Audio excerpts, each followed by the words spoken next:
नमो भगवते वासुदेवाय। द्वितीय स्कंधः अथ प्रथमोऽध्यायः। श्रीशुक उवाच वरीयानेशते प्रश्नः कृतो लोकहितं नृप। आत्मवित्सम्मतः पुंसां श्रोतव्यादिषु यः परः। आत्मीय स्वजनों, प्रथम स्कंद के अंत में हमने देखा कि जब ऋषिपुत्र का शाप परीक्षित को पता चला, 7वें दिन तक्षक नाग काटेगा, उनकी मृत्यु होने वाली है, गंगा नदी के तट पर आए, ऋषियों से प्रश्न पूछा कि मुझे क्या करना चाहिए। वहां श्री शुकदेव जी का आगमन हुआ और परीक्षित ने शुकदेव जी का स्वागत करके व्यासपीठ पर उनको विराजमान करके सम्मुख आसन लिया और अत्यंत नम्रता से यह प्रश्न पूछा कि जिसका मरण निश्चित है उसका कर्तव्य क्या होता है। द्वितीय स्कंद, जिसे कहा ज्ञान लीला। प्रिय स्वजनों, द्वितीय स्कंद श्रीमद् भागवत का अध्याय की संख्या से देखा जाए तो अत्यंत छोटा स्कंद है।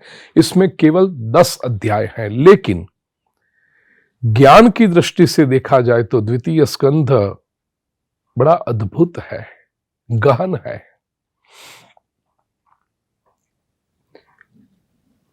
द्वितीय स्कंद को ज्ञान लीला इसलिए कहा गया कि इसमें श्रवण को मुख्य साधन बताया है। ज्ञान प्राप्ति के लिए श्रवण यह मुख्य साधन है। 10 अध्याय हैं, इसमें 3 विषयों का वर्णन है। मैं अध्याय के साथ डिवीजन करके आपको बताऊं। प्रथम 2 अध्याय में भगवान का तत्व है और परमात्मा का ध्यान करने की विधि है। इसमें फिर सब टॉपिक आते हैं कि मृत्यु की तैयारी कैसे करनी चाहिए, ध्यान कैसे करना चाहिए, प्राणायाम की प्रक्रिया क्या है, ओमकार का चिंतन क्या है, ये सारी बातें आती हैं। लेकिन प्रथम और दूसरे अध्याय में भगवान का तत्व और ईश्वर का ध्यान करने की प्रक्रिया। तीसरे और चौथे अध्याय में श्रोता और वक्ता दोनों के हृदय की निर्मलता कैसे हो, इसके बारे में चिंतन किया है। और बाकी के 6 जो अध्याय हैं उसमें, मतलब 5वें अध्याय से लेकर के 10वें अध्याय तक, यह अंतिम प्रकरण है, दूसरे स्कंद का तीसरा प्रकरण माना गया। 5वें अध्याय में मनन है और जो 5वां अध्याय है उसमें जगत की उत्पत्ति का वर्णन है। तीसरा प्रकरण 5वें अध्याय से लेकर के 10वें अध्याय तक मनन कैसे करना परमात्मा तत्व का, उसका वर्णन है। उसमें 5वां अध्याय जगत की उत्पत्ति का वर्णन है। 6ठे अध्याय में जीवों का वर्णन है। दूसरे स्कंद के 7वें अध्याय में भगवान के अवतारों का वर्णन, जो हमने प्रथम स्कंद के 3रे अध्याय में देखा, वही वर्णन फिर से एक बार भगवान के अवतारों का वर्णन आता है, थोड़ा डिटेल में है। और अंतिम 3 अध्याय 8वां, 9वां और 10वां, उसमें ब्रह्म तत्व का निरूपण है। अब पहला जो अध्याय है उसमें भगवान के विराट स्वरूप का वर्णन और उसका ध्यान कैसे किया जाए यह बताया है। द्वितीय स्कंद के प्रथम श्लोक में शुकदेव जी ज्ञानामृत की वृष्टि का आरंभ करते हुए कहते हैं, वरीयानेशते प्रश्न कृतो लोकहितं नृप। राजन परीक्षित, तुमने ये जो प्रश्न पूछा है, ये प्रश्न बड़ा श्रेष्ठ प्रश्न है। ये गुरु की महानता बताता है। शिष्य का संशय, शिष्य की जिज्ञासा चाहे कितनी भी छोटी हो, लेकिन गुरु उस जिज्ञासा की जब महिमा करे तो शिष्य के मन में ज्ञान प्राप्ति की उत्कंठा बढ़ जाती है।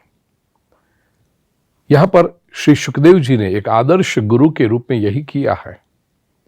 परीक्षित के प्रश्न का गौरव किया कि राजन, तेरा जो ये प्रश्न है उससे जो उत्तर प्राप्त होगा उससे तेरा तो कल्याण होगा, लेकिन आने वाले हजारों वर्षों तक लाखों लोगों का कल्याण होता रहेगा। इस संसार में बहुत कम लोग, राजन परीक्षित, तुमने जो विषय पूछा है ना उसके बारे में चिंतन भी करते हैं। श्रोतव्यादीनि राजेंद्र नृणाम संति सहस्रशः अपश्यतामात्मतत्त्वं गृहेषु गृहमेधिनाम निद्रया ह्रियते नक्तम व्यवायेन च वावयः दिवा चार्थे हया राजन कुटुंब भरणेन वा देहापत्य कलत्रादि स्वात्म सैन्यैश्व स्वपिः तेषां प्रमत्तो निधनम पश्यन्नपि न पश्यति। यूं तो इस संसार में श्रवण करने जैसी हजारों चीजें हैं। श्रोतव्यादिनी राजेंद्र नृणाम संति सहस्रशः, हजारों चीजें हैं जो श्रवण की जाए, लेकिन मनुष्य, अच्छी चीजें हैं जिससे मनुष्य का विकास हो सके वो बहुत है, लेकिन मनुष्य सुनता नहीं है। क्यों? संसार में व्यस्त जो मनुष्य है, निद्रया ह्रियते नक्तम, उसकी पूरी रात निद्रा में चली जाती है और दिन धन का उपार्जन करने के लिए और कुटुंब भरण करने के लिए, देह अपत्य कलत्र, शरीर, संतान, स्पाउस, उन सभी के पीछे जीवन चला जाता है। और ये चले जाते हुए जीवन में मनुष्य अटल जो मृत्यु है, पश्यन्नपि न पश्यति, आसपास तो कई लोगों के मृत्यु होते हुए वो देखता है, उसको पता भी है कि एक न दिन मेरी भी यह स्थिति आने वाली है, फिर भी न जाने क्यों वो मृत्यु के बारे में सोचना, मृत्यु के बारे में तैयारी करना छोड़ देता है। आरंभ की कथाओं में कई बार मैं एक दृष्टांत देता था कि मेरा देखा हुआ दृश्य, एक परिवार में मैं था तो उन्होंने एक कमरे में एक बैग खोल कर रखी थी।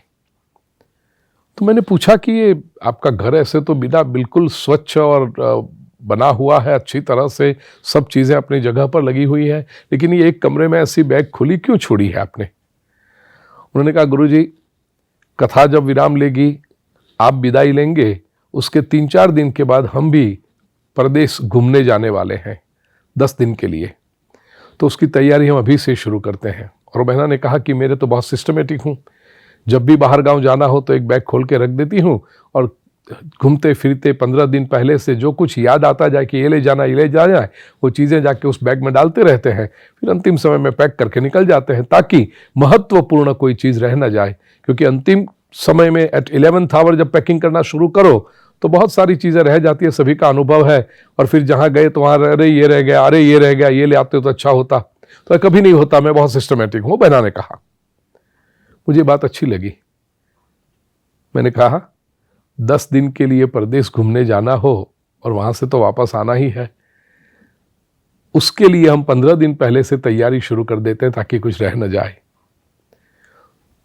10 दिन की यात्रा के लिए यदि इतनी तैयारी, तो जो महायात्रा है मृत्यु रूपी, उसके लिए हमने जीवन में कोई तैयारी की? ऐसी क्या चीजें हैं जो हमारे साथ आएगी मृत्यु के बाद? तैयारी की कुछ? आप इसके बारे में सोचना प्रिय स्वजनों। द्वितीय स्कंद के प्रथम अध्याय में राजा परीक्षित के प्रश्न के उत्तर में भगवान शुकदेव जी यही बताते हैं कि राजन, 7वें दिन मृत्यु होगी। इसका अर्थ यह हुआ कि 7 दिन तक तुझे कुछ नहीं होगा।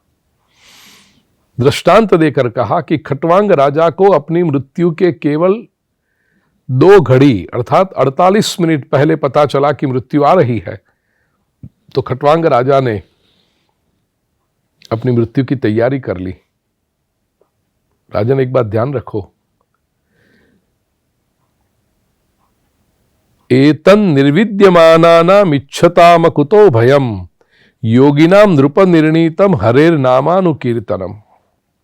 ये संसार में सबसे श्रेष्ठ जो कोई बात होगी तो वो है परमात्मा की भक्ति। जन्म लाभ परः पुंसाम अन्ते नारायण स्मृति ही। जन्म का जो श्रेष्ठ लाभ वो होगा तो यही है कि अंतिम क्षण में भगवान का स्मरण हो जाए। राजन, 7 दिन है तुम्हारे पास, मृत्यु की तैयारी करो। परीक्षित पूछते हैं, गुरुदेव मृत्यु की भी तैयारी होती है? हाँ, कैसे होती है ये शुकदेव जी ने कहा। सबसे पहली बात, अंत काले तो पुरुष आगते गत साध्वस। अंत काल जब समीप आए तो चिंता न करें, भय न रखें। अब ये कहना तो बड़ा सरल है कि चिंता न करें, भय न रखें, लेकिन भय होता है। तो भय के कारण क्या है ये बताया, और मृत्यु की चिंता से मुक्त कैसे हुआ जाता है, ये विषय की बहुत डिटेल में वर्णन मैं श्रीमद् भागवत कथाओं में करता हूँ। पूज्य श्री भाई चैनल पर अब विविध कथाएं भागवत की गुजराती, हिंदी में, इंग्लिश में है, आप उसका श्रवण कर सकते हैं।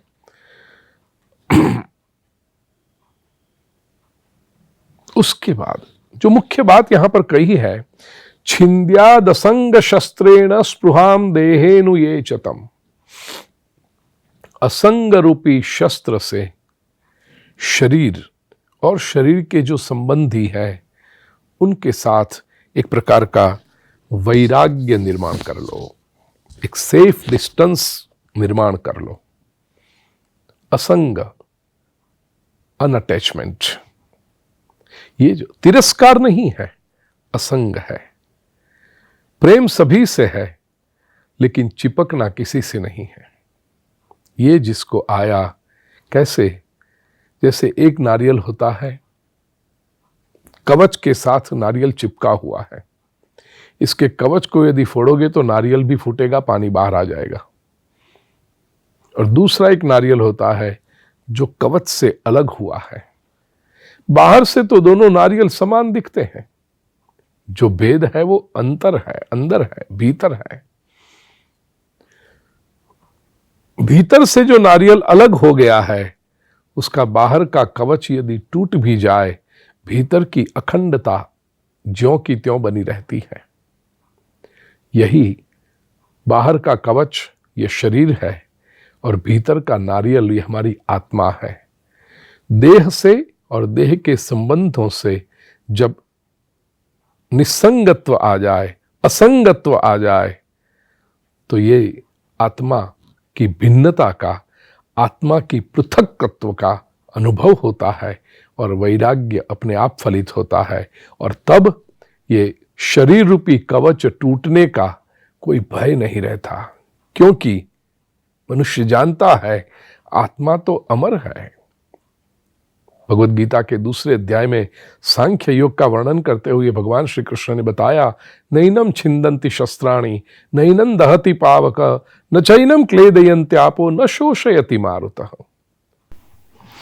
इसी बात को जो श्रीमद् भागवत में कहा कि छिंद्यादसंग शस्त्रेण, इसी बात को भगवद गीता के 15वें अध्याय के दूसरे श्लोक में भगवान श्री कृष्ण ने कहा, असंग शस्त्रेण दृढ़ेन छित्त्वा ततः पदं तत्परिमार्गितव्यम यस्मिन् गता न निवर्तन्ति भूयः।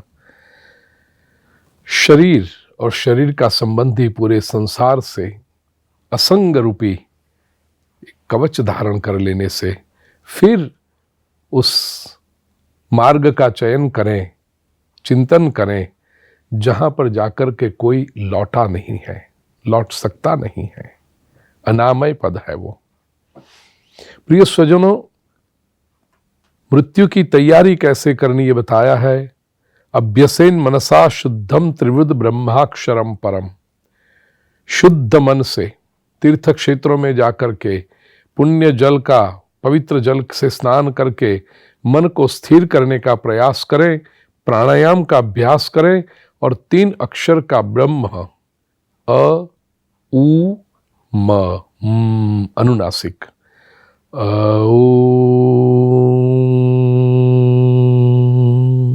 का अध्ययन करें, अभ्यास करें।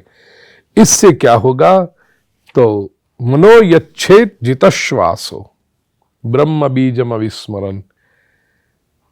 पहले तो प्राणायाम से डिसिप्लिनिंग द ब्रेथ करके फिर मन पर विजय पानी है।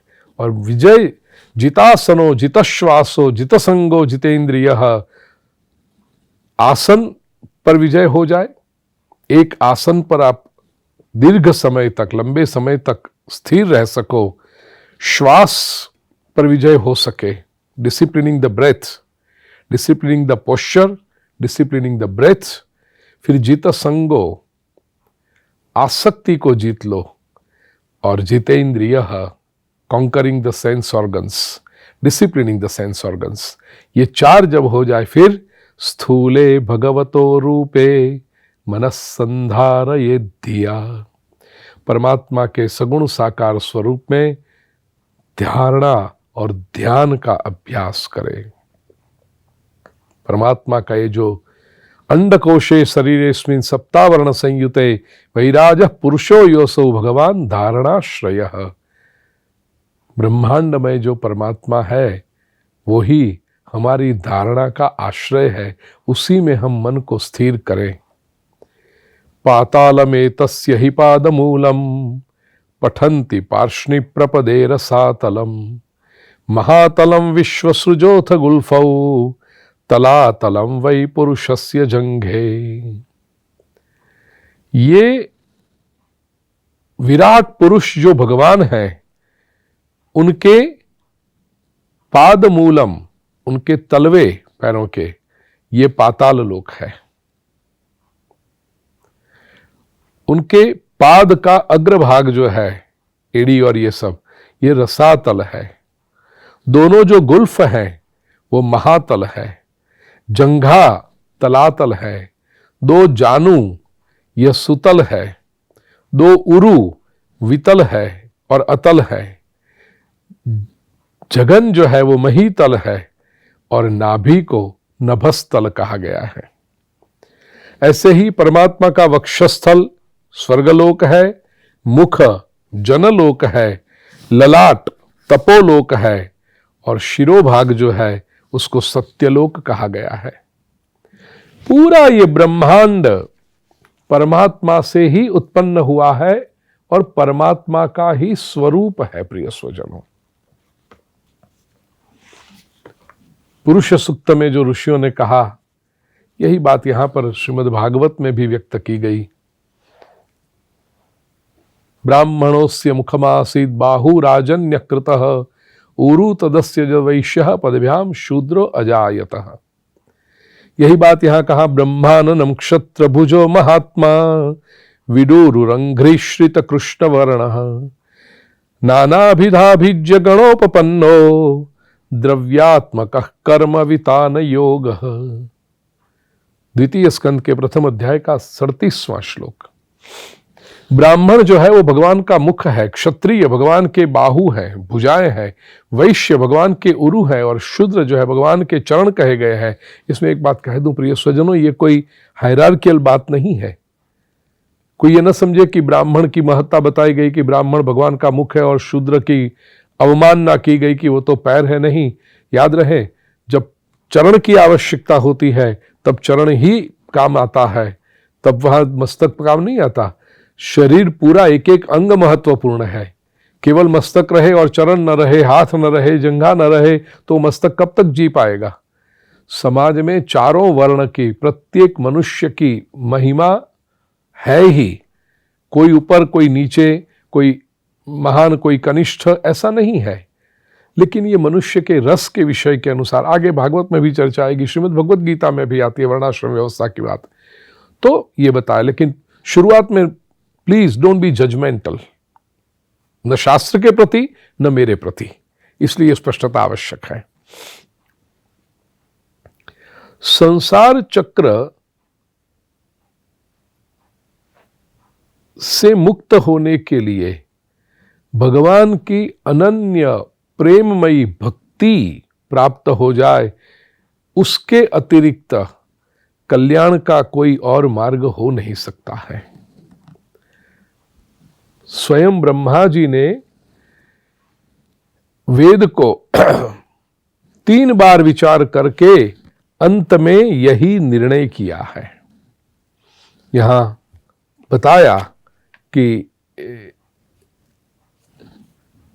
श्रीमद् भागवत के द्वितीय स्कंद के द्वितीय अध्याय के 34वें श्लोक में भगवान ब्रह्म कार्त्स्नियेन त्रिरन्वीक्ष्य मनीषया तदध्यवस्यत कूटस्थो रतिरात्मन यतो भवेत। वेदों का 3 बार चिंतन करके ब्रह्मा जी ने यही निष्कर्ष लिया कि कल्याणकारी मार्ग जो है वो तो है रतिरात्मन यतो भवेत। परमात्मा में रति, मति और गति लगी रहे, उससे बढ़कर और कोई कल्याण का साधन है ही नहीं। और तस्मात् सर्वात्मना राजन हरिः सर्वत्र सर्वदा श्रोतव्य कीर्तितव्यश्च स्मर्तव्यो भगवान नृणाम। द्वितीय स्कंद के द्वितीय अध्याय के 36वें श्लोक में कहा, सुखदेव जी कहते राजन परीक्षित, इसलिए सब तस्मात् सर्वात्मना राजन हरिः सर्वत्र सर्वदा, परमात्मा के बारे में ही श्रवण करें, कीर्तन करें और स्मरण करते रहें, मनुष्य का कल्याण अवश्य होगा। द्वितीय स्कंद के 3 अध्याय में मनुष्य की जो कामना होती है तदनुसार जिस भगवान की उपासना करनी चाहिए, देवता का जिस स्वरूप की उपासना करनी चाहिए ताकि वो उसकी कामना शीघ्र परिपूर्ण हो, यह बताया है। कुछ कह दूं कि एवमेतं निगदितं पृष्टवान यद् भवान मम नृणाम यन्म्रियमाणानां मनुष्येषु मनीषिणाम। ये जो म्रियमाण मनुष्य है उसके लिए 2 प्रकार की है, सद्यो मुक्ति और क्रम मुक्ति। अब कुछ लोग हैं जो इन मार्गों पे कामना साधना करना नहीं चाहते लेकिन संसार में रहना चाहते हैं, तो ठीक है ना कि संसार में उनकी कामनाएं परिपूर्ण हो जाए, एक प्रकार की मैच्योरिटी आ जाएगी और फिर वो मुक्ति के मार्ग पर आगे बढ़ेंगे। तो ये कामना पूर्ण होने के लिए बताया है, ब्रह्म वर्चस कामस्तु यजेत ब्रह्मणस्पति। जिसको ब्रह्म तेज चाहिए वो बृहस्पति की उपासना करें। इंद्रियों की शक्ति, इंद्रम इंद्रिय कामस्तु प्रजा काम प्रजापति। इंद्रियों की शक्ति जिसे चाहिए वो इंद्र की उपासना करें। संतति जिसको चाहिए वो प्रजापति की उपासना करें। लक्ष्मी के लिए माया, देवी मायांतु श्री कामस तेजस कामो विभावसुम। लक्ष्मी की जिसको उपासना कामना है वो माया की उपासना करें। वीरता के लिए रुद्रों का अनुष्ठान करें, पूजन करें, यजन करें। अन्न के लिए अदिति का यजन करें। अन्नाद्य कामा स्वदितिम स्वर्ग कामो दिते सुतान। जिसको स्वर्ग की अभिलाषा हो वो देवताओं का दिते के जो है उनका यजन करें। तो जिसको जैसी कामना होगी, आयुष कामो श्विनो देवो, जिसको लंबी आयुष्य चाहिए, लॉन्जिविटी चाहिए, वो अश्विनी कुमारों की पूजा करे। रूपाभिकामो गंधर्वान, जिसको रूप चाहिए वो गंधर्वों की पूजा करे, यजन करे। स्त्री कामोपसरवर उर्वशी, जिसको स्त्री की अभिलाषा है वो उर्वशी की उपासना करे। विद्या कामस्तु गिरीशम, जिसको विद्या चाहिए वो भगवान शंकर की उपासना करे। दाम्पत्यार्थ उमाम सतीम, जिसको दाम्पत्य जीवन अच्छा चाहिए वो माँ पार्वती की उपासना करे। इसलिए हमारे यहाँ कन्या जब विदाई करके जाती है ना तो उसको आशीर्वाद भी पार्वती के रूप में, तुझे गुजराती में तो है ने तने साचवे पार्वती अखंड सौभाग्यवती। तो जिसको दाम्पत्य जीवन की अभिलाषा है वो पार्वती की उपासना करे। अंत में कहा कि अकाम सर्व कामो व मोक्ष काम उदारधि। कुछ लोग ऐसे भी होते हैं कि सारी कामनाएं परिपूर्ण होने के बाद कामनाओं की व्यर्थता उनको पता चलती है और तब वो व्यक्ति जब अकाम हो जाता है, सर्व काम उसके संपन्न हो जाते हैं और मोक्ष की कामना जब रहती है, ऐसे बुद्धिमान मनुष्य को तीव्रेण भक्ति योगेन यजेत पुरुषम परम। तीव्र भक्ति योग से, प्रिय स्वजनों, 2 अध्याय में पहली बार ये शब्द आया है तीव्रेण भक्ति योगेन। 3 स्कंद में, 2 स्कंद में पहली बार आया, 3 स्कंद में ये शब्द बार बार आएगा। मैं तब उसके ऊपर विश्लेषण थोड़ा और करूंगा। श्रीमद् भागवत कहता है भक्ति योग तो हो लेकिन तीव्र हो, इंटेंस डिवोशन। तो इसके बारे में चिंतन करेंगे 3 स्कंद में। भगवान की कथा से, भगवान की पूजा से कभी भी व्यक्ति प्रमाद न करे उसमें। ये बताया है, को निर्वृतो हरि कथा सुरतिन न कुर्यात। परमात्मा की कथा से आकर्षण किसको नहीं होगा, होना ही चाहिए। ये बात 3 अध्याय में प्रभु ने बताई है। और जो ये नहीं करता, भगवान यहां पर थोड़े से स्ट्रांग हुए हैं। 2 स्कंद के 3 अध्याय में 18, 19, 20 ये सब श्लोकों में 21 भगवान थोड़े कठोर शब्दों में बात कर रहे हैं। तरवः किन्न जीवंती भस्रा किन्न श्वसन्त्युत न खादंती न मेहंती किम ग्राम पशवो परे। क्या वृक्ष नहीं जीते? क्या वो लोहार की धमनी है, वो श्वास नहीं लेती, हवा लेती है? गांव के पशु भी क्या भोजन नहीं करते? क्या वो भी प्रजोत्पादन नहीं करते? करते हैं।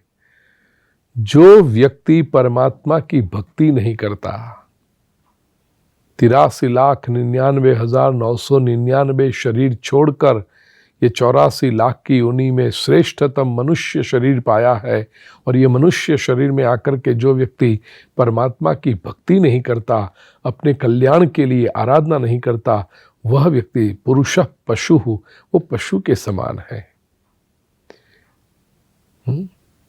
बिले बतोरुक्रम विक्रमान ये न शृण्वतः कर्णपुटे नरस्य जिह्वा सती दारदुरी के वसूत नचोपगायत्युरुगाय गाथा।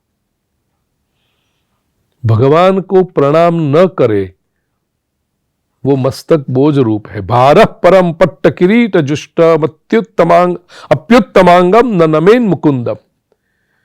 मुकुंद के सामने, भगवान श्री कृष्ण के सामने नमस्कार न करे वो मस्तक बोझ रूप है। भगवान की जो सेवा न करे, शावौ करौ नो कुरुतः सपर्याम हरे लसत कांचन कंकणौ च। भगवान की जो सेवा न करे वो हाथ शव के हाथ के समान है। भगवान के श्री विग्रह का, भगवान के सुंदर स्वरूप का जो दर्शन न करे और दर्शन करके जिसको प्रसन्नता न हो, वो आंखें, मोरपंख के अंदर जो चित्र होता है ना, वो आंख जैसा, वो समान है। चाहे कितनी भी सुंदर दिखे वो आंखें, उसमें चेतना नहीं है। और भगवत कथा का जो गान न करे, जिह्वा सती दारदुरी के वसूत नचोपगायत्युरुगाय गाथा। भगवान की गाथा, भगवान की कथा का जो गान न करे, वर्णन न करे, वो वाणी मेढक के समान, दारदुरी के मेढक के समान है, राउंड राउंड राउंड करते रहता है। तो पूरा ये मनुष्य जन्म परमात्मा के लिए है। 2 स्कंद के 4 अध्याय और 5वें अध्याय में, प्रिय स्वजनों, 4 अध्याय के आरंभ में परीक्षित ने सृष्टि निर्माण संबंधी प्रश्न पूछे हैं। जब भी बुद्धि का विकास होता है, एक छोटा बालक भी हो, 4-5 वर्ष का जब होता है, उसके ब्रेन एक्टिविटी शुरू होती है, जिज्ञासा वृत्ति होती है, तो वो बालक को भी प्रश्न होता है, मैं कहां से आया। वो मां से पूछता है, mom where did I come from. बालक की जो समझदारी है उसके अनुसार उसको उत्तर देना पड़ता है कि बेटा डॉक्टर अंकल के वहां से तुझे ले आए थे। लेकिन बालक के मन में जिज्ञासा है, कहां से आए। दूसरी उसकी जिज्ञासा है कि पूरी जो दुनिया आसपास दिखाई पड़ती है वो कैसे बनी। और ये जिज्ञासा मनुष्य की बुद्धि का जैसे जैसे विकास होते रहता है, तद अनुसार ये जिज्ञासा भी बढ़ते रहती है। परीक्षित ने शुकदेव जी से यह प्रश्न पूछा है, सृष्टि का सर्जन कैसे हुआ। और ये जब ज्ञान सुन रहे हैं परीक्षित जी, सुत जी शुरुआत में वर्णन करते हैं कि अब परीक्षित ने संसार में जो आसक्ति थी उसको तो छोड़ दी है। क्यों?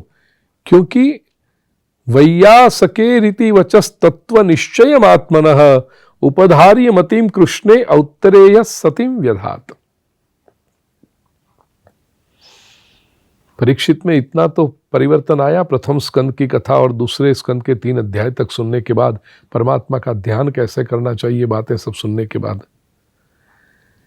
कि संसार में उन्होंने अपनी मति का त्याग कर दिया और तत्व निश्चयमात्मनः आत्म तत्व का निश्चय करते हुए उपधार्य मतिम कृष्णे अपनी बुद्धि को भगवान श्री कृष्ण में स्थिर करने का प्रयास किया है परीक्षित ने। और इस स्थिति में आकर के प्रिय स्वजनों, परीक्षित जी प्रश्न पूछते हैं, सृष्टि के निर्माण संबंधी प्रश्न। पहले तो उन्होंने सुखदेव जी से कहा कि आप भगवान के गुणों का वर्णन कीजिए। संस्थाम विज्ञाय संन्यस्य कर्म त्रैवर्गिकम चयत वासुदेवे भगवती आत्मभावम दृढ़ंगतः। और भगवान की ये विचिकित्सित में तन्मे ब्रवीतु भगवान यथा शाब्दे ब्रह्मणि निष्णातः परस्मिंश्च भवान खलो। दूसरे स्कंद के 4 अध्याय के 10वें श्लोक में परीक्षित जी सुखदेव जी से विनती करते हैं कि आप भगवान के गुणों का वर्णन कीजिए।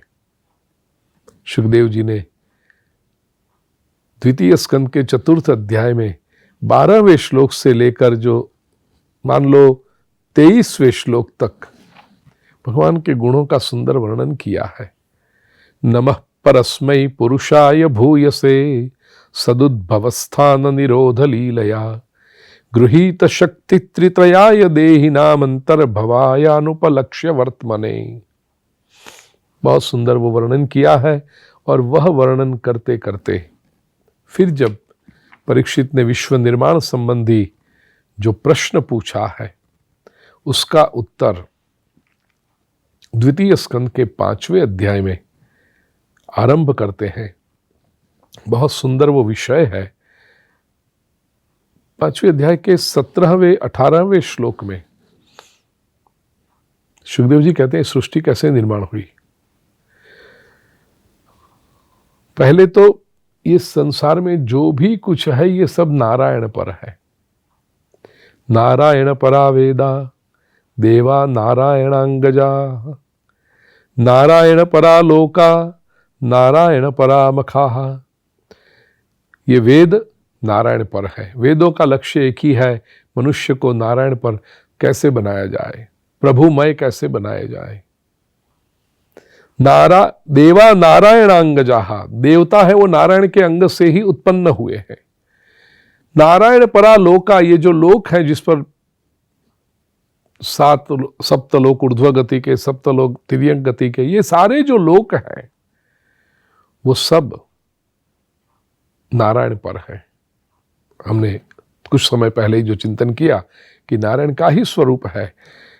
नारायण परा मखाः, मखा यज्ञ, बड़े बड़े यज्ञ भी जो होते हैं वो सब नारायण पर है, नारायणमय बनाने के लिए है।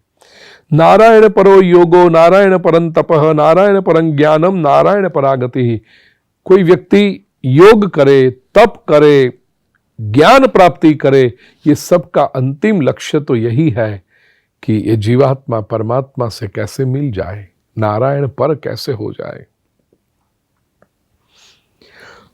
अब यही नारायण तस्यापि दृष्टुरीशस्य कूटस्थस्याखिलात्मनः सृज्यं सृजामि सृष्टोऽहमीक्षयैवाभिचोदितः। परमात्मा एक ही है। परमात्मा ने संकल्प किया एकोहम बहुस्यामः प्रजायेय, मैं विस्तार करूं, मैं बहुत हो जाऊं, एक तो हूं बहु हो जाऊं। सृष्टि के आरंभ की ये बात है। फिर क्या हुआ, सत्वम रजस्तम इति निर्गुणस्य गुणास्त्रयः। यूं तो भगवान स्वयं निर्गुण है, लेकिन उन्होंने ये सत्व रज और तम तीनों गुणों का क्षोभ कर लिया, उसमें स्वभाव से उनको रूपांतरित किया। स्थिति सर्ग निरोधेषु गृहीता मायया विभो। परमात्मा ने माया से ये सब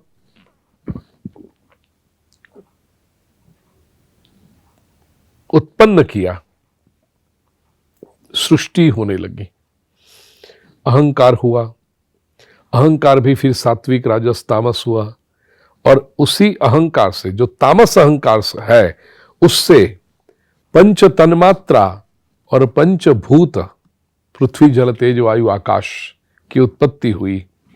राजस अहंकार से इंद्रियों की उत्पत्ति हुई, और सात्विक अहंकार से इंद्रियों के अधिष्ठाता सब देवता और मन की उत्पत्ति हुई।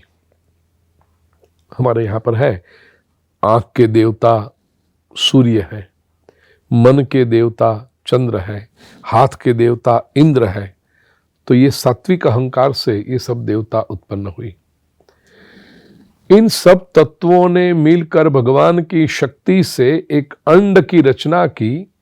ये अंड बहुत वर्षों तक, अब यहां जो पुराणों की भाषा है ना, वो बहुत, जब कहा जाता है तो आप समझ लीजिए लाखों वर्षों तक, hundreds of thousands of years जल में पड़ा रहा। ये अंड यूं तो निश्चेतन है, लेकिन परमात्मा ने उस अंड में प्रवेश करके उसको चेतना प्रदान की, और इसलिए अब अंड केवल अंड न रह करके ब्रह्मांड बना, द यूनिवर्स।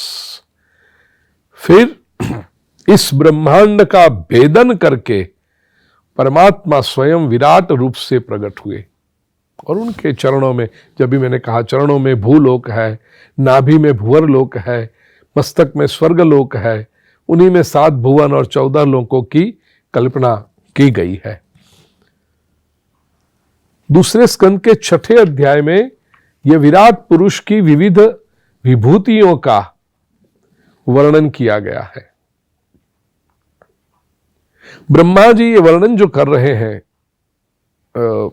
उसमें कहते हैं वो कि इसी जो विराट पुरुष है,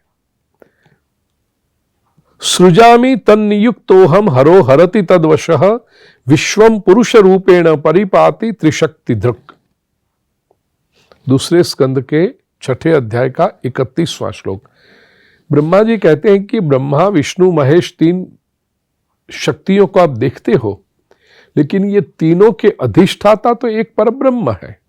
उनकी चेतना से प्रेरित होकर के ब्रह्मा कहते हैं कि मैं सर्जन करता हूं, विष्णु पालन करते हैं, और शिव जी उसका विसर्जन करते हैं। वो शक्ति एक ही है, और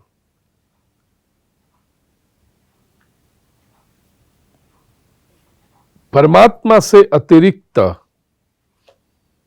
कोई और तत्व नहीं है। ब्रह्मा जी कहते हैं, न भारती मेंग मृषोपलक्ष्यते न वै क्वचिन्मे मनसो मृषा गतिः न मे ऋषिकाणि पतन्त्य सत्पथे यन्मे हृदयोत्कंठ्यवता धृतो हरिः। सामान्य मनुष्य के जो प्रश्न होते हैं ना, कि वाणी क्यों असत्य भाषण करती है,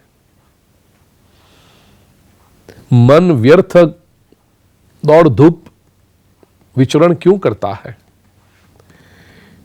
इंद्रियां अधःपतन की ओर क्यों जाती है। ब्रह्मा जी कहते हैं ये सब मेरे साथ नहीं होता। न भारती मेंग मृषोपलक्ष्यते, हे अंग मे भारती मृषा न उपलक्ष्यते, मेरी वाणी कभी व्यर्थ नहीं बोलती, व्यर्थ प्रकट नहीं करती, मेरा मन कभी व्यर्थ गति नहीं करता, और मेरी इंद्रियां कभी अधपतन की ओर नहीं जाती। क्यों? यन्मे हृदय उत्कंठ्यवता धृतो हरि, क्योंकि मैंने परमात्मा को अत्यंत उत्कंठा के साथ, अत्यंत आतुरता के साथ अपने अंतःकरण में धारण करके रखा है। निष्कारण प्रेम से मैंने परमात्मा को अंतःकरण में स्थिर कर लिया है, इसलिए मेरा अधपतन हो ही नहीं सकता। प्रिय स्वजनों, यह हमारे लिए भी उपदेश है। संसार में रह करके इंद्रियों का यदि अधपतन, मन को स्थिर करना हो, मन की चंचलता पर अंकुश करना हो, वाणी से अभद्र भाषण न हो ये चाहिए, तो अंतःकरण में परमात्मा को स्थिर कर लीजिए, बाकी सब काम अपने आप होता रहेगा। ठीक वैसे ही पुराने समय में होता था ना, घर में जब हेड ऑफ द फैमिली घर में नहीं आता था ना, तब तक बच्चे दौड़ धूप करते थे, नौकर चाकर भी इधर उधर घूमते रहते थे, सब होता था। लेकिन जैसे ही शाम के समय हेड ऑफ द फैमिली घर में आया कि अनुशासन अपने आप स्थापित हो जाता था। कि बाबूजी आ गए, बाबूजी आ गए। या तो ऑफिस में जब तक बॉस नहीं होता तब तक लोग अपनी मर्जी से काम करते हैं, नहीं करते, इधर उधर होते हैं, टेलीफोन देखते हैं, लोगों से बात करते हैं। लेकिन जब टॉप बॉस ऑफिस में उपस्थित हो, वो एक एक को देखने नहीं जाता, लेकिन केवल उसकी उपस्थिति से ही सब लोग काम में मग्न हो जाते हैं। बस यही बात होती है। जब तक अंतःकरण में परमात्मा नहीं होते तब तक जीवन में अंधाधुंध मची हुई है। वाणी कुछ भी बोलते रहती है, मन कहीं भी दौड़ते रहता है, इंद्रियां कुछ भी भोग में फंसी रहती है। लेकिन अंतःकरण में यह संसार का सुप्रीम बॉस जब अंतःकरण में आकर विराजमान हो जाए तो सारी इंद्रियां, मन, वाणी सब अपने आप अंकुश में आ जाते हैं, डिसिप्लिन हो जाते हैं। ये बात बताई है। दूसरे स्कंद के 7वें अध्याय में भगवान के 24 अवतारों का वर्णन किया है। बहुत सुंदर वर्णन है वो दूसरे स्कंद के। और यही 7वें अध्याय के अंत में फिर कहा, ब्रह्मा जी नारद जी को उपदेश करते हुए कहते हैं कि ये जो 24 अवतार है ना, इदम भागवतन नाम यन्मे भगवतो दितम। ये जो 24 अवतारों की कथा है वही भागवत है जो मुझे भगवान ने बताई। अब तुम्हें क्या करना है? तो ब्रह्मा जी नारद जी को आदेश करते हैं, यथा हरौ भगवती नृणाम भक्तिर्भविष्यति सर्वात्मन्यखिलाधारे इति संकल्प्य वर्णय। दूसरे स्कंद के 7वें अध्याय के 52वें श्लोक में ब्रह्मा जी नारद जी को आदेश करते हैं कि मनुष्यों में जैसे परमात्मा में भक्ति दृढ़ हो और अखिलाधार सर्वात्मन से परमात्मा में लोगों की मति स्थिर हो, इति यह संकल्प करके इस हेतु के साथ इस ग्रंथ का वर्णन करो। श्रीमद् भागवत का वर्णन कैसे करना चाहिए, यह भागवत के वक्ता को बहुत बड़ा आदेश है, सूचन है। भागवत की कथा करते समय मन में एक ही भाव रहना चाहिए, मेरे सन्मुख जो श्रोतागण है उनके अंतःकरण में परमात्मा कैसे स्थिर हो, उनका मन प्रभु में कैसे लगा रहे, यही है। उसके बाद दूसरे स्कंद के 8वें अध्याय में परीक्षित ने पुराण संबंधी अनेक प्रश्न पूछे हैं। परीक्षित कहते हैं, प्रभु सुखदेव जी से कहते हैं, प्रभु प्रविष्ट कर्णरंध्रेण स्वानाम भाव सरोरुहम धुनोति शमलम कृष्ण सलीलस्य यथा शरत। आपकी वाणी का श्रवण जब हम करते हैं ना, तो ऐसा लगता है कि कान के मार्ग से परमात्मा श्री कृष्ण हमारे अंतःकरण में प्रवेश करते हुए हमारे अंतःकरण को स्वच्छ कर रहे हैं, पवित्र कर रहे हैं। बस कथा का यही काम है। कथा का जब आप श्रवण करते हो, मैंने कहा दूसरे स्कंद में श्रवण की महिमा है। कथा का जब आप श्रवण करते हो, ये श्रवण करते समय जो शब्द आपके कान में पड़ रहे हैं, ये शब्दों के माध्यम से स्वयं भगवान श्री कृष्ण आपके कर्णरंध्रों से हृदय तक प्रवेश करके आपके हृदय को स्वच्छ और पवित्र करने का कार्य परमात्मा कर रहे हैं। यही परमात्मा श्री कृष्ण की कृपा है। दूसरे स्कंद के 8वें अध्याय में परीक्षित जी ने जो प्रश्न पूछे हैं, दूसरे स्कंद के 8वें अध्याय के 7वें श्लोक में परीक्षित ने पूछा, यद धातु मतो ब्रह्मन देहारंभोस्य धातु भी यदृच्छया हेतुना वा भवन्तो जानते यथा।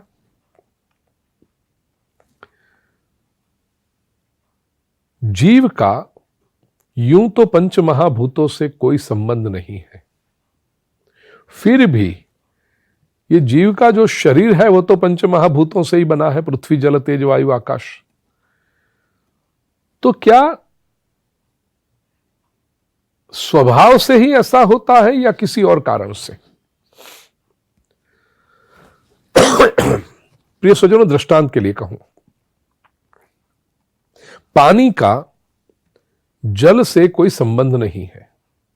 पानी और जल को तेल से, पानी का तेल से कोई संबंध। जल और तेल को यदि इकट्ठा करो तो दोनों कभी एक नहीं हो सकते, वो अलग ही रहते हैं।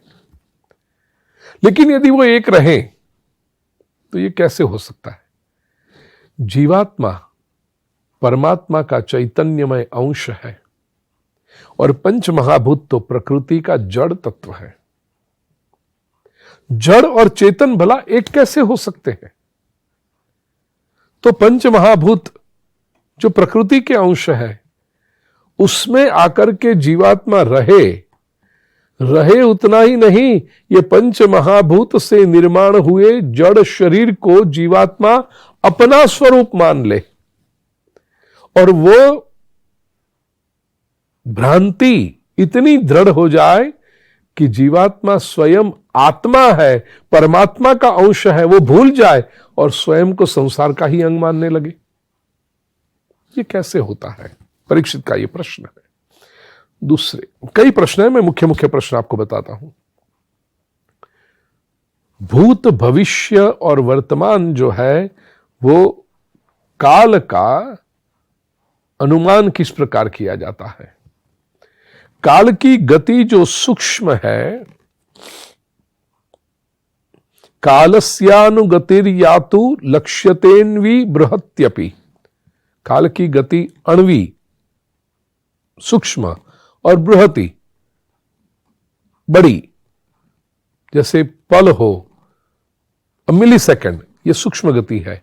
और वर्ष की बात करो, कल्प की बात करो, युग की बात करो तो वो बृहति, बड़ी गति है। ये कैसे होती है? और यावत्य कर्म गतयो यादृशीर द्विजसत्तम। कर्म की गति से अनुसार जीवों की कितनी और कैसी गति होती है, कर्म के अनुसार जीव की कितनी और कैसी गति होती है। भूपाताल कुव्योम ककु, भूपाताल ककुव्योम ग्रह नक्षत्र भूभृतम, ये 5वें स्कंद में और 6ठे स्कंद में आता है। भूगोल और खगोल की बातें, ये सब प्रश्न पूछे हैं। ब्रह्मांड का परिमाण कितना है? प्रमाण मंडकोशस्य बाह्याभ्यंतर भेदतः, आंतरिक परिमाण कितना है और बाहर का परिमाण कितना है, नाप कितना है, वो सब पूछा है। उसके बाद पूछा महताम चानुचरितम, महताम चानुचरितम, महापुरुषों का चरित्र हमें बताइए, क्योंकि उससे प्रेरणा मिलती है। Biography of great personalities are a wonderful source of inspiration for us. तो वो हमें बताइए। वर्णाश्रम विनिश्चय, वर्णाश्रम की जो पद्धति है, वो जो धर्म है, वो हमें बताइए। भगवान के विभिन्न अवतारों के बारे में बताइए।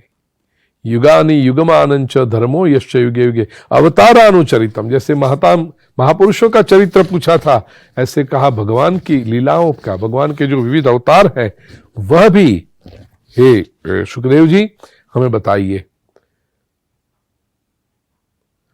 योगेश्वरैश्वर्य गतिर्लिंग भंगस्तु योगी नाम, योगेश्वरों का जो ऐश्वर्य है वो क्या है, भगवान की आराधना कैसे की जाती है ये बताइए।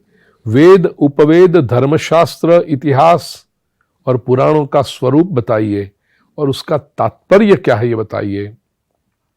समस्त प्राणियों की उत्पत्ति स्थिति और लय कैसे होता है।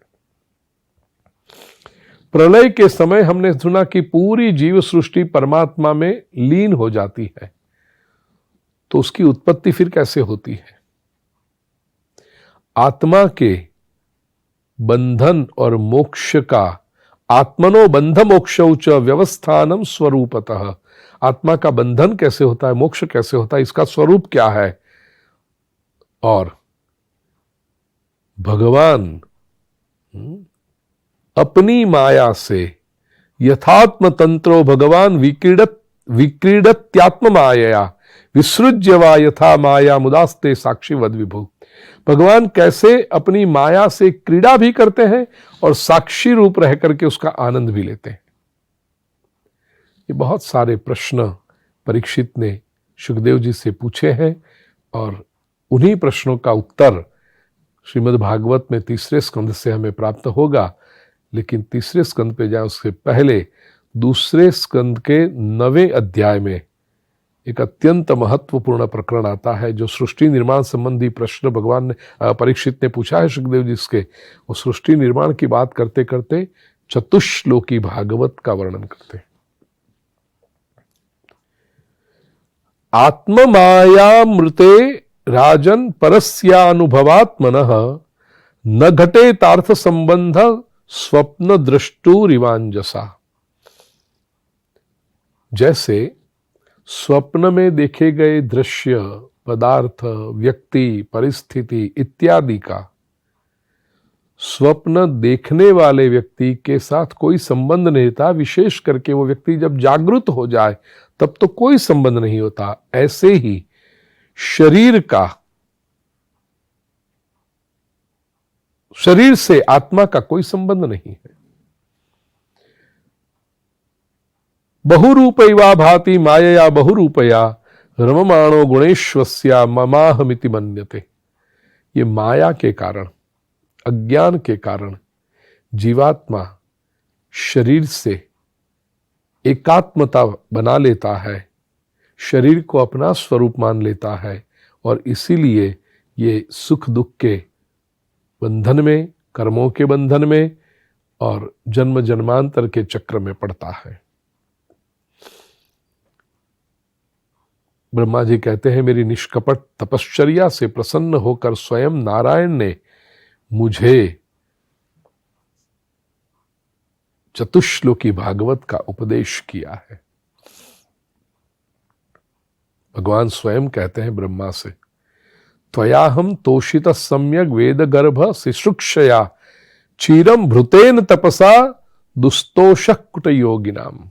तुम्हारी जो चीर तपस्या है, लंबी तपस्या है, उससे प्रसन्न होकर के मैं तुम्हें चतुश्लोकी भागवत का उपदेश करता हूं। प्रिय स्वजनों, दूसरे स्कंद के 9वें अध्याय में 32, 33, 34 और 35 ये 4 श्लोक चतुश्लोकी भागवत के हैं। ये चतुश्लोकी भागवत श्रीमद् भागवत का मानो बीज भी है और नवनीत भी है। It is the seed of Shrimad Bhagavat, at the same time it is an essence of Shrimad Bhagavat. प्रथम स्कंद में जो हमने देखा कि नारद जी ने महर्षि व्यास को प्रेरणा दी भागवत रचने की, वो प्रेरणा उन्होंने यह प्रेरणा दी है। और ये 4 श्लोक में से महर्षि व्यास ने, व्यास शब्द का ही अर्थ होता है विस्तार करना, टू इलाबोरेट। महर्षि व्यास ने विस्तार करके 18,000 श्लोकों का 12 स्कंधों का दिव्य ग्रंथ निर्माण किया है। चतुश्लोकी भागवत में भगवान ने अपने अत्यंत गोपनीय स्वरूप का उपदेश किया है। प्रिय स्वजनों, यूं तो भागवत कथाओं में हमेशा मैं चतुश्लोकी भागवत का अर्थ करता हूं, वर्णन करता हूं, लेकिन आज थोड़े से हटकर सूक्ष्म रूप से, सूत्रात्मक रूप से उसका दर्शन करें। चतुश्लोकी भागवत में मुख्य 4 तत्व बताए हैं।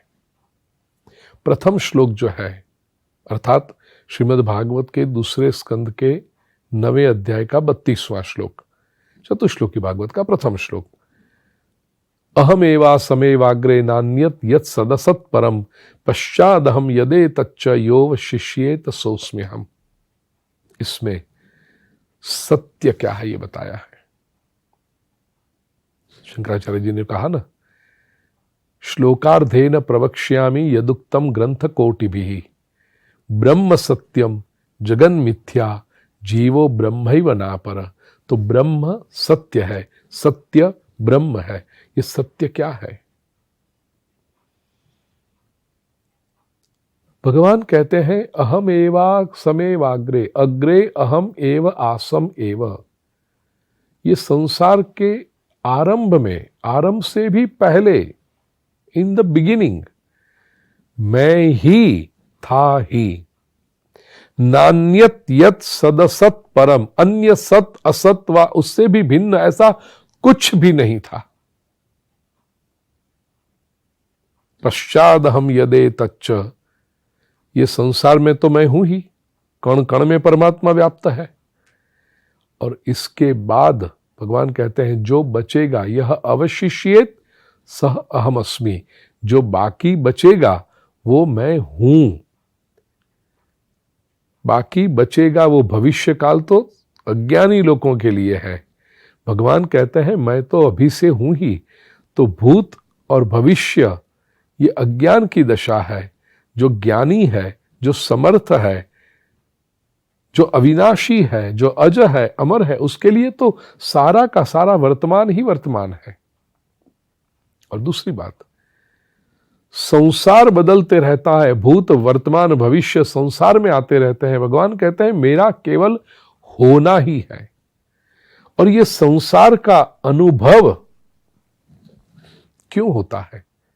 क्योंकि भगवान कहते हैं मैं हमेशा उसमें हूं। वेदांत की दृष्टि से प्रिय सज्जनों इसे समझिए। अनुभव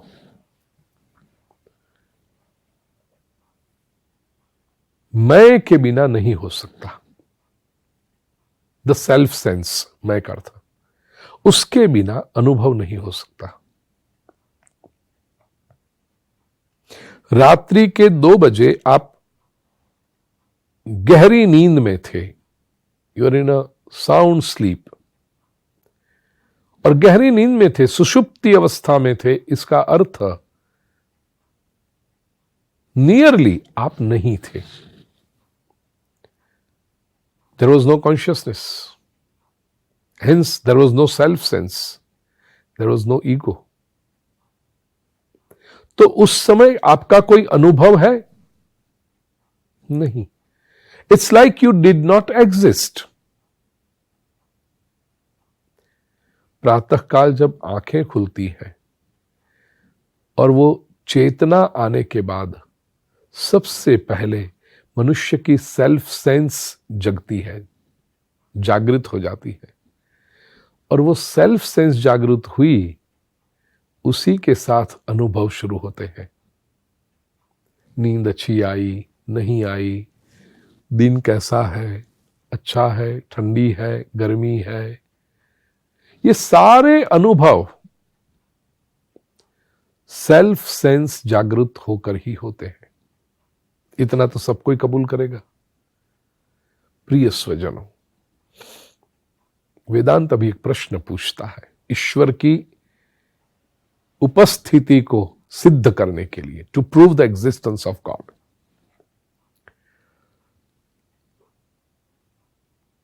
मनुष्य बाकी सब चीजों के बारे में, उसका होना न होना सोच सकता है, अनुभव भी कर सकता है, लेकिन अपने न होने का अनुभव कर सकता है? No. All your experiences are based on your self-cognizance. Nobody can experience the absence of the self. ये ऑप्शन ही नहीं है हमारे पास, क्योंकि हमारे जीवन भर के जन्म जन्मांतर के सारे जो अनुभव हैं, वेदांत की परिभाषा में कहूं तो संस्कार है, इम्प्रिंट्स है। दिस ऑल इम्प्रिंट्स का जो थैला है वो एक सेल्फ सेंस की कील पे लगा हुआ है। ये सेल्फ सेंस की कील निकल जाए तो सारी इम्प्रिंट्स का थैला चकनाचूर हो जाएगा, गिर जाएगा। भगवान कहते हैं ये जो मैं, ईश्वर की उपस्थिति को कोई व्यक्ति नकार सकता है अपनी कम बुद्धि के कारण, अपनी बौद्धिक मर्यादा के कारण, और वह अहंकार से कह भी सकता है कि संसार में ईश्वर नहीं है। मैं उनसे बड़ी नम्रता से केवल एक प्रश्न पूछता हूं, ईश्वर नहीं है ये कहने वाला कौन है? वो कहेगा मैं कह रहा हूं। अच्छा प्रिय स्वजन, ये मैं कौन है? क्या ये शरीर मैं है? वो कहेगा मेरी बुद्धि। ये बुद्धि कैसे चलती है? ईश्वर की उपस्थिति का स्वीकार न करने वाला व्यक्ति, ईश्वर के अस्तित्व को न मानने वाला व्यक्ति, जो अपनी बुद्धि पर इतना गौरव कर रहा है, उसे जरा पूछिए कि रात के 2 बजे जब आप सुषुप्त अवस्था में थे तब आप कहां थे? आपकी बुद्धि कहां थी? और प्रातः काल जब आपकी आंखें खुली, आपकी बुद्धि सचेत हुई, वो क्या आपने की? और यदि आप कर सकते हो तो उसका अर्थ यह होगा कि आप कभी अपनी बुद्धि को बंद नहीं करोगे, कि आप कभी अपने शरीर को बंद नहीं करोगे। कोई तो एक ऐसा समय आएगा ना कि आप अपनी बुद्धि पर कंट्रोल नहीं कर पाओगे, आप अपने शरीर पर कंट्रोल नहीं कर पाओगे। तो इसका अर्थ ये बुद्धि को चलाने वाला कोई तत्व और है, ये बुद्धि को चेतना देने वाला तत्व कोई और है। इस तत्व को, इस प्योरेस्ट मैं को, क्योंकि ये मैं जब कोई व्यक्ति कहता है तो ये मैं की अनुभूति उसको होती कैसे है? How do you identify your मैं? तो उसके पीछे कोई और एक शक्ति है जो कहती है कि ये मैं हूं। यही शक्ति को हम परम तत्व कहते हैं, जो हमेशा से है और हमेशा रहेगा।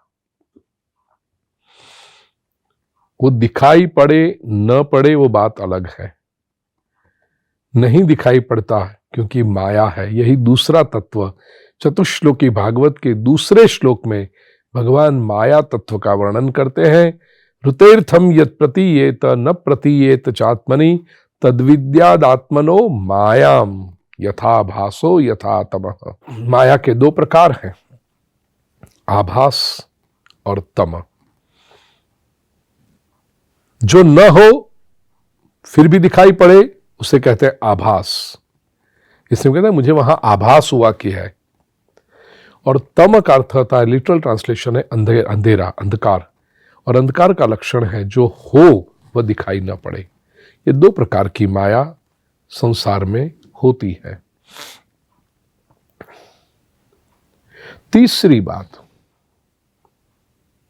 जगत क्या है?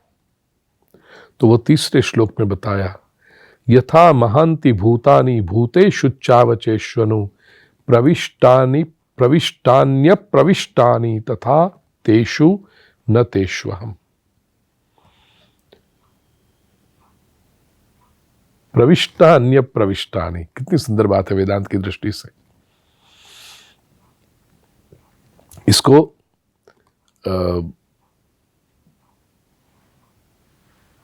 वेदांत में वितर्कवाद कहा है, विवर्तवाद कहा है। विवर्तवाद। प्रश्न में एक बहुत सरल सा प्रश्न आपसे पूछता हूं। घड़ा बना तो घड़ा बनने के बाद उसमें मिट्टी ने प्रवेश किया उसमें, या घड़ा बनने से पहले मिट्टी थी? कोई भी व्यक्ति स्वीकार करेगा कि घड़ा बनने से मिट्टी थी इसलिए घड़ा बना।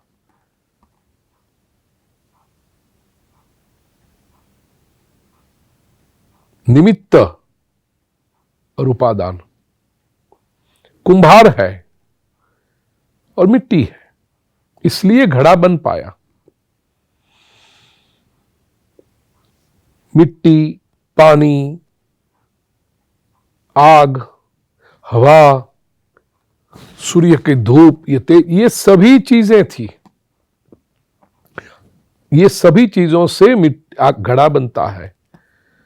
तो ये पांचों तत्व पहले से उपस्थित हैं, इसलिए घड़ा बना।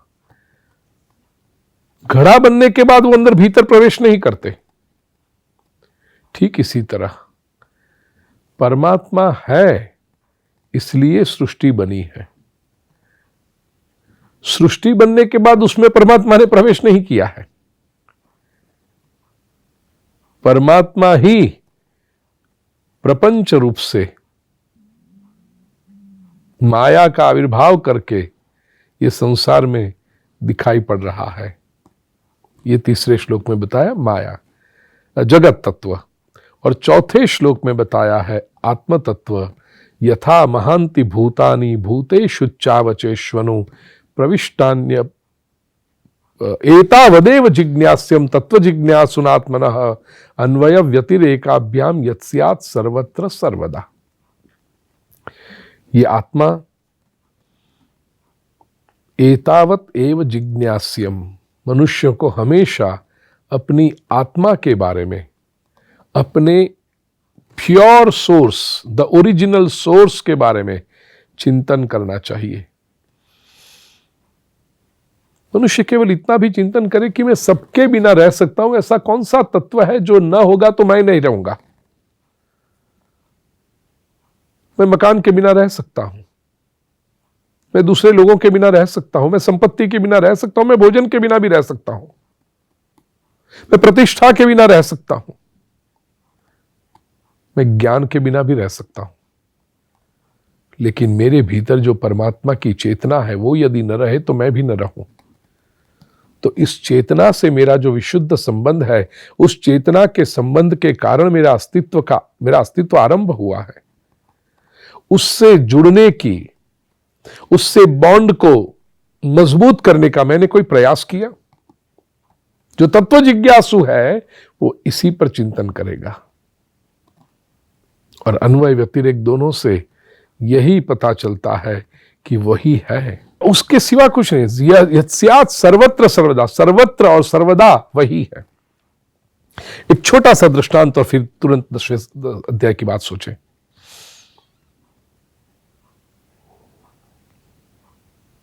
समझ लीजिए आप किसी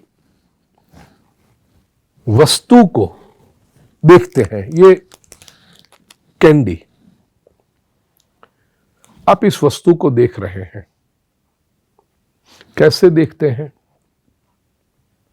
तो आप उत्तर दोगे, कमाल, ये भी प्रश्न है। दिखते हैं, आंखों से देखते हैं। ठीक, आपको ये कैंडी आंखों से दिखाई पड़ती है। यदि आंख न होती या आंख बंद होती तो ये कैंडी दिखाई नहीं पड़ती। तो दो बातें हुई, कैंडी है इसलिए आंख को दिखाई पड़ती है, और आंख है, खुली है, इसलिए कैंडी दिखाई पड़ती है। कैंडी की उपस्थिति है इसलिए आंख उसको देखती है, और आंख की उपस्थिति है इसलिए कैंडी दिखाई पड़ती है। पूरी हो गई बात? आप कहोगे हाँ बस सही बात है। नहीं, आपकी होराइजन को जरा बड़ा कीजिए, आपकी दृष्टि को थोड़ी और विशाल कीजिए। केवल कैंडी और आंख दोनों की उपस्थिति से कैंडी दिखाई पड़ती है ऐसा नहीं, एक तीसरा तत्व है जिसके वजह से कैंडी दिखाई पड़ती है, और वह है प्रकाश। कैंडी भी पड़ी हो, आंख भी हो, आंख खुली भी हो, लेकिन यह कमरे में पिच डार्कनेस हो तो कैंडी दिखाई पड़ेगी? नहीं दिखाई पड़ेगी। प्रकाश की उपस्थिति चाहिए। ये प्रकाश जिसको we have taken for granted, वो न हो तो पता चलता है कि अरे प्रकाश नहीं है, हो तो पता नहीं चलता। यही परमात्मा स्वरूप है। आंख अध्यात्म है, कैंडी अधिभूत है, और प्रकाश अधिदैव है। हम इस तत्व को जब भूल जाते हैं तो केवल इंद्रिय और संसार के संयोग में मग्न हो जाते हैं, परम तत्व से वंचित हो जाते हैं। ज्ञानी व्यक्ति वो है, वो कहेगा प्रकाश होगा तो ही संसार और भीतर की चेतना दोनों का समन्वय संभव है, और ये प्रकाश ज्ञान का प्रकाश है। भक्ति मार्ग से देखो तो ये प्रकाश श्री कृष्ण की कृपा का दर्शन है। चतुश्लोकी भागवत को वंदन करके 10वें अध्याय में, द्वितीय स्कंद के 10वें अध्याय में कहा कि ये भागवत में 10 विषयों का वर्णन है। 10वें अध्याय के प्रथम श्लोक में कहा, अत्र सर्गो विसर्गश्च स्थानम पोषण मूतयः मन्वन्तरेशानुकथा निरोधो मुक्तिराश्रयः। और दशमस्य विशुद्ध्यर्थम नवानामिह लक्षणम। 10 की शुद्धि के लिए, 10वां कौन सा है? आश्रय। उसकी शुद्धि के लिए, वो सिद्ध हो उसके लिए बाकी 9 का वर्णन किया गया है। क्या है? सर्ग। संक्षेप में इसकी व्याख्या यहां पर दी हुई है। सर्ग क्या है? भूतमात्रेन्द्रियधियाम जन्म सर्ग उदारतः।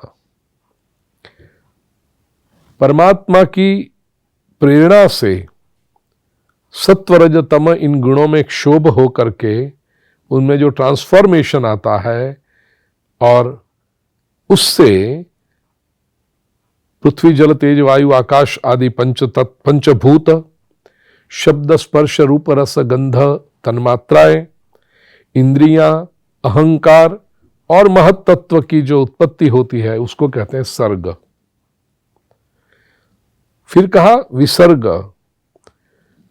विराट पुरुष में से ब्रह्मा जी के माध्यम से ये विभिन्न चर अचर सृष्टि का निर्माण हुआ, वो विसर्ग है। Creation of this material world. स्थान क्या है? 5वां स्कंध है स्थिति लीला। स्थान कहा कि स्थितिर वैकुंठ विजय, उत्पन्न हुए सभी प्राणियों को अपनी अपनी मर्यादा में स्थिर रखना, गतिमान रखना, इसको कहते हैं स्थान लीला, स्थिति लीला। पोषण तद अनुग्रह। प्रत्येक युग में धर्म की रक्षा के लिए, मानव का कल्याण करने के लिए विविध अवतार लेकर के परमात्मा पधारते हैं। वह कृपा है, उनकी अनुग्रह है। जन्म कर्म च मे दिव्यम एवं यो वेत्ति तत्वतः, भगवद गीता में प्रभु कहते हैं। तो ये कृपा, ये अनुग्रह लीला है। 6ठा स्कंद। 7वां स्कंद उति लीला है। उतयः कर्म वासना। कर्मों की वासना, जिसके कारण जीव शरीर में रहता है, न केवल रहता है, शरीर छोड़कर जाने के समय जब आए तो उसको छोड़कर जाना अच्छा नहीं लगता, और रह करके वो कर्म में लगा हुआ रहता है, उसको कहते हैं वासना। वासयति कर्मणा नियोजयति इति वासना। ये उति लीला 7वां स्कंद है। 8वां स्कंद मनवंतर लीला। मनवंतराणि सद्धर्म। अलग अलग काल में मनु के विविध अवतारों द्वारा, मनवंतर मनु के अंतर, उसके द्वारा धर्म का जो प्रवर्तन किया गया उसे कहते हैं मनवंतर। 9वां स्कंद ईशानु कथा है। भगवान के विभिन्न अवतारों और भगवान के प्रियतम ऐसे भक्तों के चरित्रों का वर्णन यह ईशानु कथा है। 10वां स्कंद निरोध लीला है। निरोध की व्याख्या करते हुए कहा,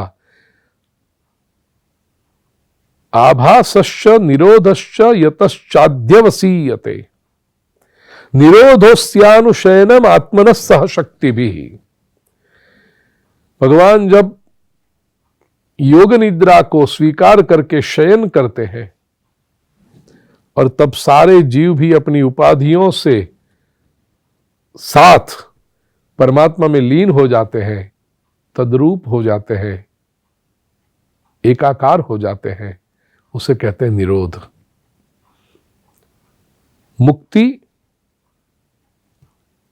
मुक्तिर्हित्वान्यथा रूपम स्वरूपेण व्यवस्थिति ही। अज्ञान के कारण मनुष्य ने जो अपने स्वरूप को भूल करके अन्य रूपों में सोच लिया है, धारण कर लिया है,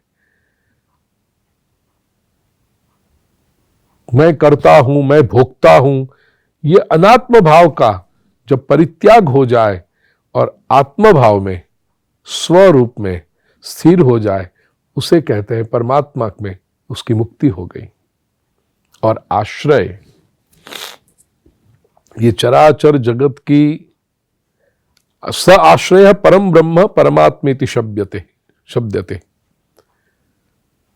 जो परमात्मा है, चराचर जगत की उत्पत्ति स्थिति लय जिसमें होता है, जिस तत्व के कारण होता है, वो पर ब्रह्म ही मनुष्य का, जीवों का परम आश्रय है, द अल्टीमेट अबोर्ड।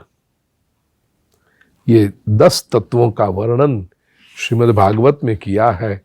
तो आने वाले एक एक स्कंद, सर्ग लीला 3रा स्कंद, 4th स्कंद विसर्ग लीला, 5वां स्कंद स्थिति लीला, 6ठा स्कंद पोषण लीला, 7वां स्कंद उति लीला, 8वां स्कंद मनवंतर लीला, 9वां स्कंद ईशानुकथा, 10वां स्कंद निरोध लीला, 11वां स्कंद मुक्ति लीला और 12वां स्कंद आश्रय लीला।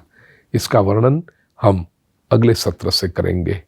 आप सभी के अंतःकरण में स्थित परमात्मा को प्रणाम करते हुए द्वितीय स्कंद को वंदन करें। इति श्रीमद्भागवते महापुराणे वैयासिक्याम 18 साहस्र्याम पारमहंस्याम संहितायां द्वितीय स्कंधे पुरुष संस्थानुवर्णनं नाम 10मोऽध्यायः। श्रीकृष्णार्पणमस्तु।